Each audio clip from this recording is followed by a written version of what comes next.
Hello বন্ধুরা, welcome back to my channel Sushila food হাউসে আপনাদের অনেক অনেক স্বাগত। আজ আবার একটা চ্যালেঞ্জ ফুচকা চ্যালেঞ্জ ভিডিও নিয়ে চলে এসেছি। পানিপুরি গোলগাপ্পা। তো ভিডিওটা প্রথম থেকে শেষ অবধি দেখবে। ভিডিওর শেষে থাকবে ফাটাফাটি পানিশমেন্ট। আর আজকের পানিশমেন্টটা একটু অন্যরকম রেখেছি। আজকের পানিশমেন্টটা এমন রেখেছি, এখানে আছে 30টা ফুচকা, এখানেও 30টা, দুজনের সেম, কারোর কম বেশি নেই। 60টা ফুচকা, টোটাল 60টা ফুচকা। আমার 25টা খেলাম, এখানে খাওয়ার প্লেট শেষ। 5টা ফুচকা আছে, ওই 5টা ফুচকার জন্য 5টা লঙ্কা খেতে হবে। এখানে যদি ওরকম সেমই হয়, আমার পুরোটা খালি হয়ে গেল, তাহলে এখানে যে কটা ফুচকা থাকবে সেই কটাই লঙ্কা খেতে হবে। এখানে আছে নরমাল ফুচকা, এখানে টক জল, আলু ভর্তা। তো চলুন খাওয়াটা শুরু করি। 1 2 3 স্টার্ট। তাড়াতাড়ি খেতে হবে আজকে। লঙ্কার ভয়।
কে খাবে লঙ্কা?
স্টপ।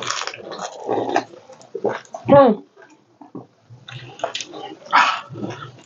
1 2 3 তিনটে লঙ্কা খাবে, এ ফুচকা আর খাওয়ার দরকার নেই। ওকে, শুকনো জায়গায় চলো। চলো টেবিল পরিষ্কার করে পানিশমেন্ট নিয়ে চলে আসছে। টেবিল পরিষ্কার করে আমার জন্য পানিশমেন্ট নিয়ে চলে এসেছি। কথা দিয়েছিলাম 3টে ফুচকার জন্য হেরে গেছি। 3টে ফুচকা হেরে গেছে। 3টে ফুচকায় 3টে লঙ্কা।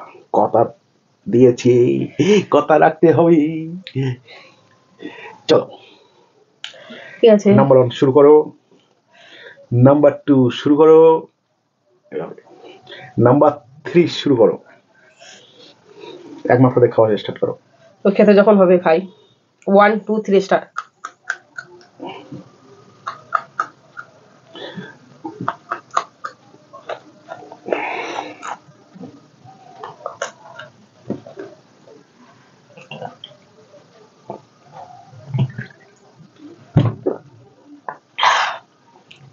খেয়েছি। এটা খাওয়া বলে? একটু চিবি পরে আছে, আমার তো লঙ্কা তো আমি ওইভাবে খেতে পারি না গো, আমার ভীষণ ভালো লাগে না। ভাতের সাথে খাওয়া যায় ঠিক আছে, রাইসের সাথে ঠিক আছে। চলো, ভিডিওটা ভালো লাগলে লাইক করবেন, শেয়ার করবেন, সাবস্ক্রাইব করবেন আর কমেন্ট করে অবশ্যই জানাবেন আজকের ভিডিওর পানিশমেন্টটা কেমন হলো। আর সবাই ভালো থাকবে, সুস্থ থাকবে, দেখা হবে নেক্সট ভিডিও। টাটা। টাটা।